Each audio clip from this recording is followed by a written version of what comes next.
Hello, and welcome to Freelance Frontiers, a weekly conversation navigating the future of flexible work. I'm Nick Hammond, a career freelance creative turned coach, and I'm here with Rae Hames, an agency expat, brand side leader, and former freelancer. We're here to chat about both sides of the freelance relationship, and we hope our listeners will find something in here that helps them smooth out the bumps along the road working with and as freelancers. If you have feedback, insights, questions, or would like to join us on a future episode, we would love to hear you in our DMs. Let's get into it. Today, we're talking about something that happens to even the best of us, which is ghosting. We'll talk today about what to do when a freelancer or a client starts ghosting you and how to handle team members who really aren't pulling their weight when it comes to communication. Yes, absolutely. So I think the first bit here is talking about when a freelancer kind of goes MIA. And Rae, I know that you've maybe had this happen a few times, whether that's, on the freelance side or just being, straight up ghosted and not having people respond to emails or calls. Yeah, it's only happened a handful of times, but it definitely has happened when I've had a freelancer on my team. And there's been the situations are always a little bit different where the one that I can think of, I was working with a writer who was an incredible work, but just stopped responding to emails one day. And we had a scope of work. We had a chunk of hours that we were working towards. We had a set of deliverables. It was a pretty clean contract. And I don't think that there was really anything amiss with the interpersonal relationship. Like, we got along really well. In general, she was a great communicator. But, she turned in her last project and then didn't pick up on the next piece of it. And, this is this human reaction. It's like, as with any time you get ghosted, you're like, what's going on there? Is everything, for my first reaction is everything okay? Did she get in a car accident? It's really hard when you work with people who are, part of kind of a rotating cast of characters, and you're not coming to an office every day and somebody doesn't show up in your seat and you say, I better, this is out of character for them. I better call their family. This is like, I don't know, we work remotely. She's usually really responsive, but she's nowhere to be found on Slack, is not responding to email. I'm texting her and I'm not getting an answer. And texting and calling to me feels very extreme in these cases. Like, it feels, I'm really checked. Did you get hit by a bus? And in that case, I didn't hear from her for a couple of weeks. We had a project. I had remaining deliverables that I had to get done. Ultimately, what ended up happening is that me and another coworker tag teamed the work and pushed it across the finish line. And we paid her out for the hours that she had worked up until that point. And she came back like 8 or 10 weeks later. So weird. Really apologetic, saying, I'm so sorry, I dropped the ball. And she had a family emergency and had a point at, she was like, had reached real burnout. Gotcha. It was mid-pandemic. And she said, I just turned off all devices. I just kind of lost my mind. Took the hands off the wheel. Totally. And that was a case where, was it the most professional way to go about winding down your project work to give yourself some breathing room? Absolutely not. Nope. If you recognize that you were approaching burnout and that you had too much on your plate, there's a lot more graceful ways that you can go about doing that.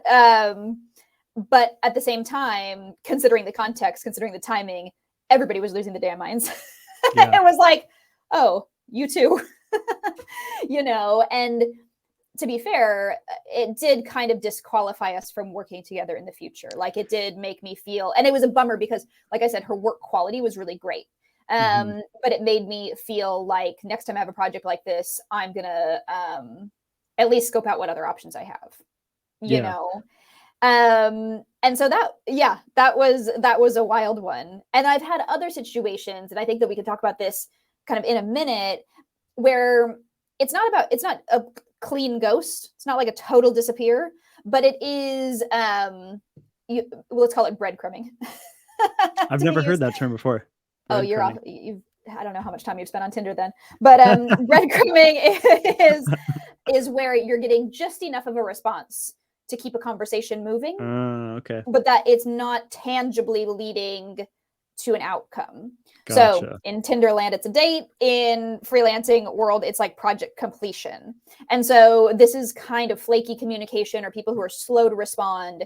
And those scenarios, I think that, like I said, we can kind of talk about some of that. I think you and I probably have some good perspective on this, is like really about educating team members about where your expectations are. Saying, Absolutely. hey, if I email you, I'm going to need a response in a day. You know, it's not if I'm paying you enough and I have enough hours on your scope, like that's a reasonable expectation. I don't necessarily need an immediate response, and I have to monitor my own expectations. But I think that pretty early on in communication, when you start to see a gap in your expectations and where you're getting responses back, it's just like communication solves communication issues. Yep. So being able to talk about it and say, hey, I noticed that, you know, I'm not getting a response, or when I call you, you never pick up. Like, what's the best way for me to reach you? Because I need to move this project forward on this timeline. And I think that you can just kind of start a two-way dialogue from there. Absolutely. Have you ever ghosted somebody professionally? I have not, no. And I think it's for the exact reason that you outlined there with that example that you provided, is like, you know, regardless of what the reasoning is behind ghosting, I think if you end up just walking away from something and not explaining the, you know, the reason behind it, or like trying to figure out the route forward, you're pretty much just shooting yourself in the foot with any work from that, you know, line coming forward, or moving forward. So Yeah. I think, yeah, that is the single reason why I have personally never done that. And I do think that have been some projects where it's gone south for, you know, various different reasons. But I always try my best upfront to say like, hey, here's why I don't think this is working this way. And raising those flags as it is kind of going downhill. So you're Yeah. both at least aware that that's where it's going, and you can kind of both work to get ahead of it. Like, hey, do we need to bring someone else on here, or what's happening with this, and this?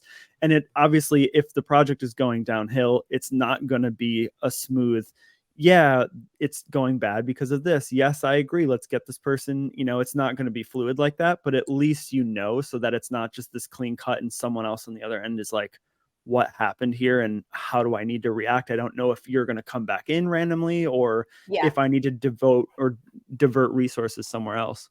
And I think that's about being sensitive to the project work at hand as well, right? It's about respecting the team's needs. Like, maybe this isn't the right dynamic. I'm not getting what I need. You're not getting what you need.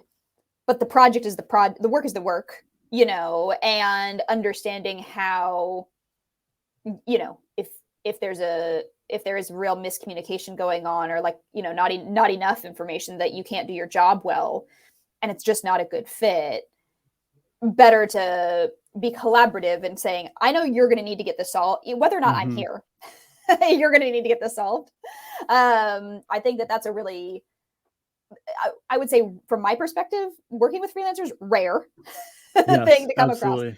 but really valuable in at least knowing that change is coming.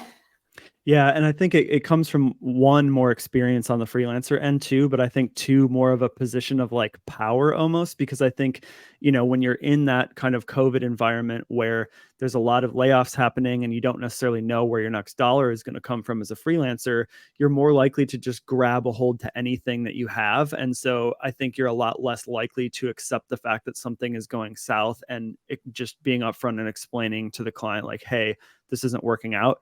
You're more likely to just grab a hold of that to the end and just be like, how do I just hold on until the very last drop of this, because I need the income to ride it out.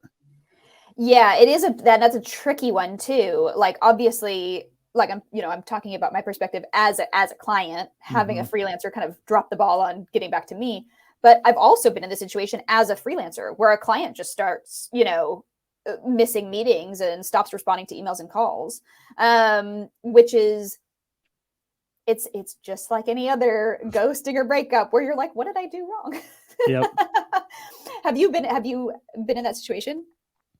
I have, but it's been a little more rare. I think it happened a lot more often earlier on in my career, and I think it's because I wasn't doing a great job on trying to find those warning signs of clients that would potentially do that up front. So where I think I kind of went is trying to get ahead of that a little bit and start to feel out like, you know, does someone kind of understand how this relationship works, and are they willing to push and pull in certain ways? And there's things that you can kind of start to pick up on up front, where if someone's already having a difficult time on the client end responding to feedback that you're asking for up front, it usually means that that's not necessarily going to get better over time. So yeah, I've had it happen, but I think that you can usually start to pick on up front if it seems like it's going to go that way or not. And I think that the situations that I've found myself in, yeah, it's not like certainly not the norm, but that when I look back at the couple times that this has happened to me, I think that the pattern has been I've been contracted for a number of hours as opposed to like any specific deliverables. It comes down to like what we each do. Like my background as a freelancer has been a producer, like a team manager, an account person, and it's less about did I deliver, a certain number of assets. I'm not a creative, I'm not a hands-on creative type. But where these patterns that I've seen is that I deliver a piece of strategy work, for example, right? Like I do a bunch of research, I've got findings, I have a strategy out, like here's the plan based on what these insights look like. Here's some creative concepts that could fuel a production from this strategy. And a client, like I've got, okay, yeah, this is great. Okay, well, let's present, let's talk about it. And there's no tangible next steps. And then communication just drops off. And I'm like, well, I still have hours on my scope. What would you like me to do? Where do we take this next? And, I think that this comes from those, like, again, to your point, this happened earlier in my freelancing journey. Didn't really know how to navigate some things. And some of these projects, as I look back, I'm like, well, I should have just priced it on a project basis. Yeah. That's a piece. Okay, great. Here's my deliverable. Here's my, strat plan. And now we're done. Now there are no more hours left on my scope that I have to twiddle my thumbs for, or that we're going to debate if these hours were used or not. It's just, well, that's the work. And I certainly think that there's also the sensitivity of if it's not a super experienced team manager, they don't know what else to ask for. Okay, I got the ideas that I needed. I got the thinking we hired you for. I don't know what else to put on your plate right now. I'm busy. I'm taking this and running. Now I've got another team up and running. And I think that that's something that we as freelancers should be sensitive to, but also that we should probably fold into our scoping strategy around projects in general. I think too, to what we had talked about before with managing to outcomes and kind of just on the freelance end, taking a little more ownership is like recognizing when it seems like it's going that way and just trying to ask more leading questions of like, hey, it seems like I'd like to have a little more feedback here in order to keep working toward X. And usually in that situation, I try and make it a little more external so that it doesn't feel like it's kind of a direct hit towards someone's ego or personal working style or something. But it's like, hey, bringing it back to the contract, we agreed on this.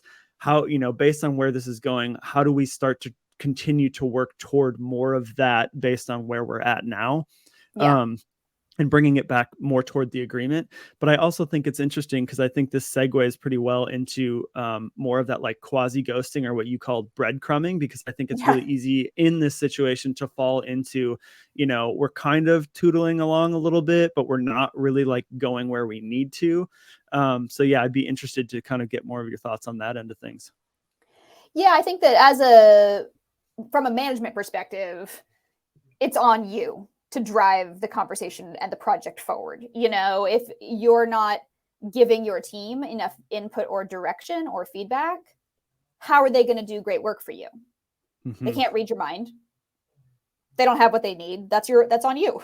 I think certainly taking ownership of that is really important. And I think that if it's a situation where you're not getting enough, work to react to, or you're not getting enough face-to-face time with your team to brainstorm, like it depends on what you need your freelance team for.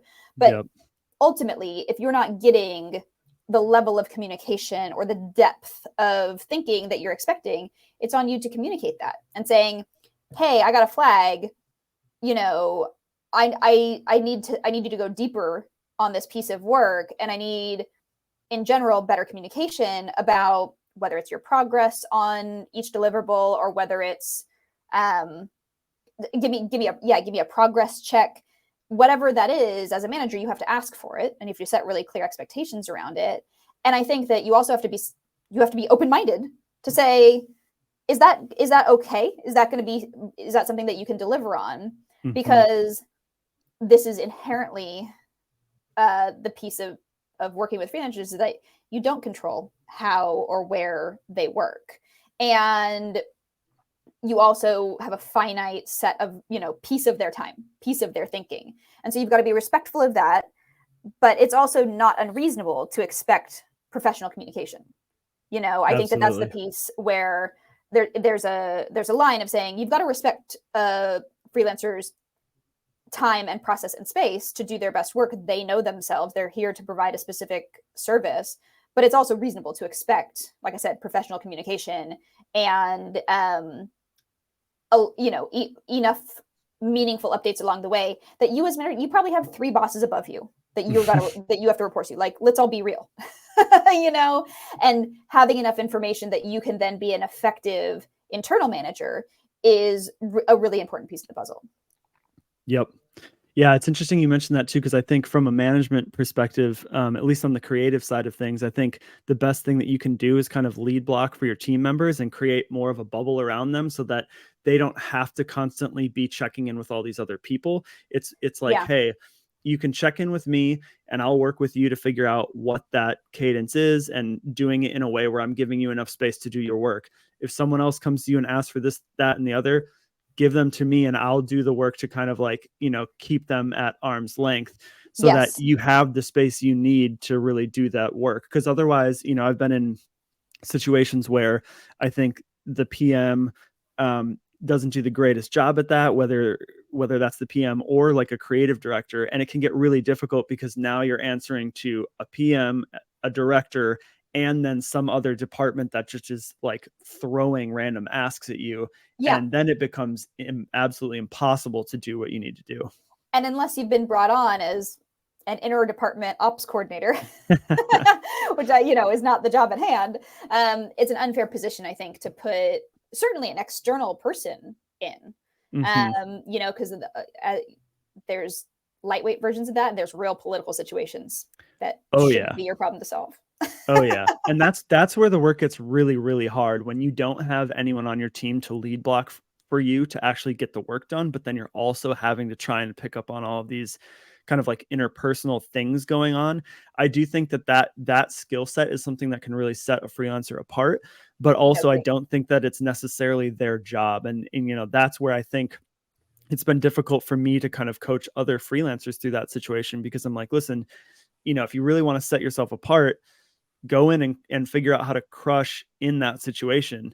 But also like, I know that isn't your job. And so it's kind of this weird middle ground of like accepting it, but not accepting it at the same time. I think that's an excellent topic for another session. We should talk about knowing your role. I think this is enough time for today. I think we've covered a lot of ground. Like I said, the communication gap is something that is an endless topic of conversation, and really hope that ghosting is a very minimal part of our days. If listeners found this useful, or really not, it's fine. We just want follows either way. Follow us here and over on LinkedIn for more tips on how you can get the most out of working with and as freelance talent. Have a good one.